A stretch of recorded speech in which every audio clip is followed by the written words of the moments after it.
So in today's video we are featuring this Millenco Magnum. Now I actually bought this one to use. I didn't feature it to pick and embarrass on my channel. But I had need of a 60mm Euro, which this is, so it's quite a lot smaller than a lot of other Euros you might get.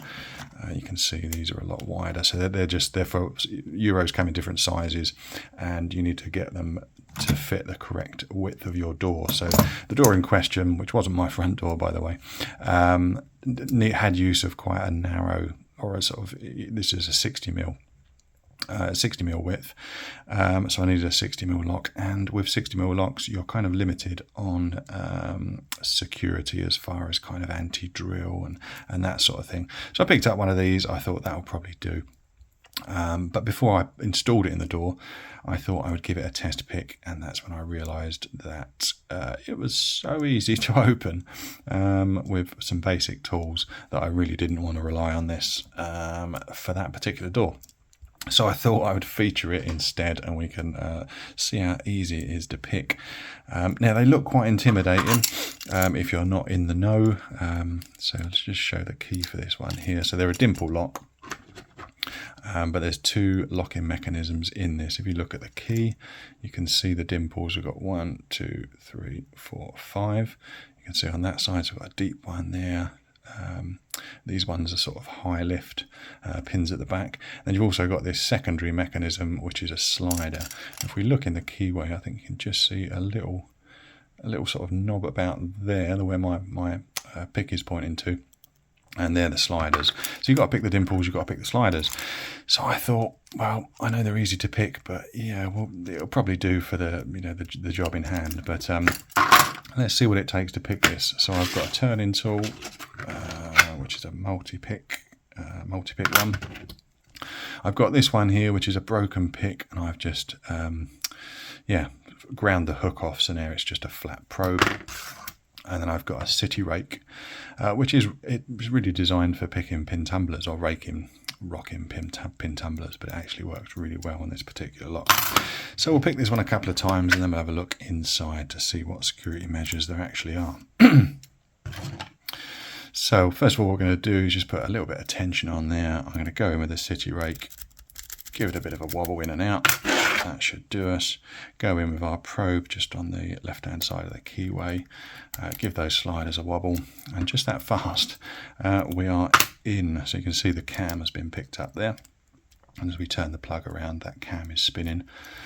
So I would have picked that door open and we would be in. So let's just try that again, make sure it's all locked up.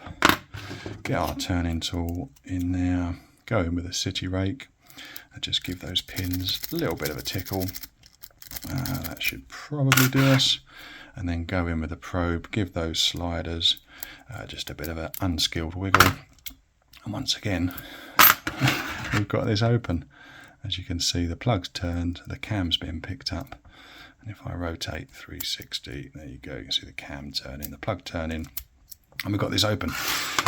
Yeah, so as you can see from that, you can understand why I didn't want to use this for the door in question. I mean, I'm sure most thieves, as we know, they don't pick locks, but yeah, if they did, these are the sort of tools, just a straight bit of metal and a city rake. It's a really low skill attack. So yeah, I didn't really want to rely on this particular lock. So I thought we'd open it up anyway and see what's inside. Now it's a British standard, there's no stars on it, but it has got the British standard kite mark on it. So that means it's got a certain amount of security features that you'd hope you can rely on.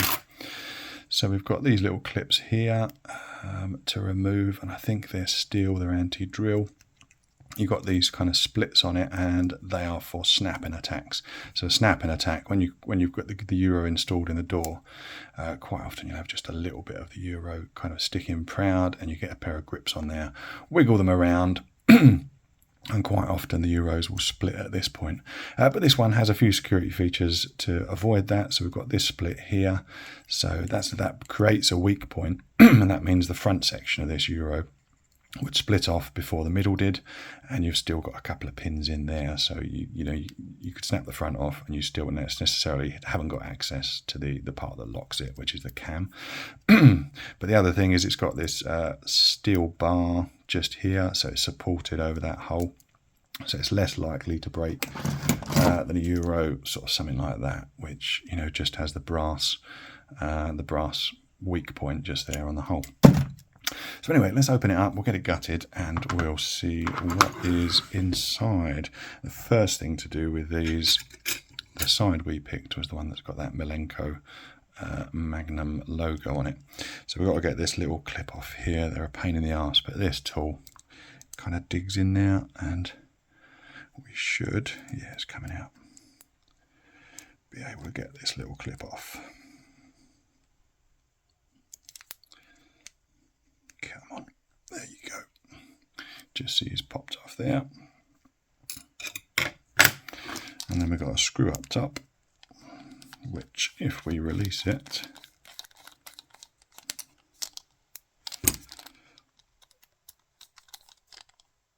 there's a deep thread. Yeah, once we release this, we should be able to slide the front of the Euro apart. There we go. You just see the cam, the cam and all the sort of gubbins inside, which turns the cam. And then we've got this little C-clip on the back. So if I take that off, okay. Where's the key?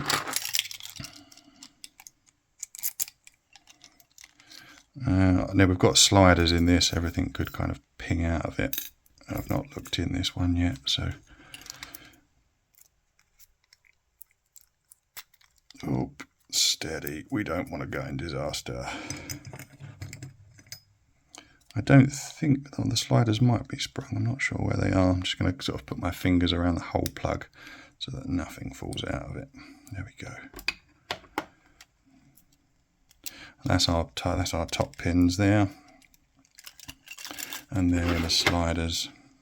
I think they're being held in by the key. So the sliders, once you get them set, control this sidebar. So when we look inside that piece in a minute, you'll see a recess for the sidebar. Once the sliders are lined up, that sidebar goes in, and once our top pins are picked to that position, so they're flush with the top of the plug, then it's open. So let's take this key out, hopefully not losing anything. And we'll see what we've got. First we've got those top pins, so we'll dump those out.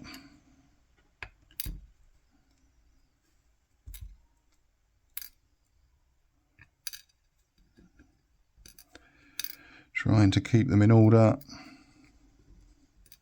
I think that's right. Now we can get that sidebar out. Then we've got two little springs, one there and one there.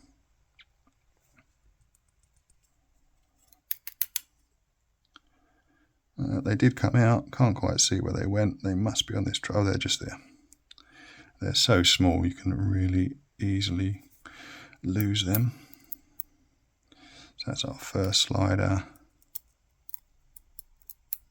second slider, and last slider. So yeah, there's the plug there, holes for the slider, holes for the sidebar, and holes for the key pins. So those sliders, I mean, if they had false gates in them or something, let's get this so you can see it. So you got that cut out there, you can just see it on the left. That's where the sidebar goes in. So once it's been lifted to the right height, then that sidebar, yeah, will be able to retract. And once the sidebar retracts, we're able to turn the plug. So let's get that shim out with my tweezers. There they go. I'm going to have a look at the rest of these pins. Now that one is empty. Why is that one empty? So I've got one pin there, which is a serrated. I wonder if one pin's come out. That's a standard. That's a standard. That's a standard. And that one looks like a tiny serration.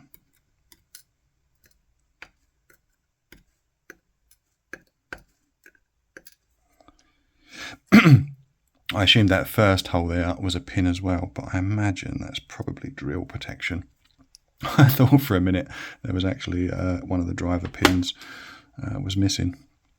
I'm just going to shake these springs out. Oh yeah, there you can see in that first hole, that one's drill protection. So that drill protection sits up there, so if this lock was subject to a drill attack, you're going to struggle to get in it. So it's got some good features there for security. We've got this, like I say, we've got that reinforced bar there. We've got this steel pin which sits up here, which is going to make drilling difficult. We've got this anti-snap paste there. It's just a weak point which allows that front section to snap off.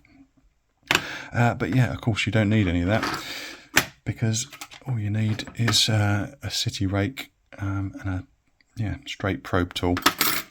And it's just too easy to pick. I think that the trouble with these locks is probably down to, I'll just show you the key pins actually. Yeah, you've got a couple of security pins there, a couple of serrations. Those bottom pins are stepped. That's not a security feature. That's just to stop them dropping too far when they sit in the plug. Oh, there you go. Yeah, you just see a step on those holes there. It's just to stop them falling too far into the keyway. Making the key unusable. Yeah, so I'm not going to be using this one in my front door. I think I'll use something that's perhaps a little bit harder to pick than that. Yeah, on the surface of it, seems like a good lock, but yeah, picking resistance falls flat on its face. Anyway, thanks for watching today. I'll leave a little DMAC logo up in the top right there so you can hit subscribe. That's always appreciated, as is liking this video, leaving a comment below, which all helps keep the YouTube algorithm happy and yeah, keeps me making videos. Anyway, stay safe out there and I will see you on the next one.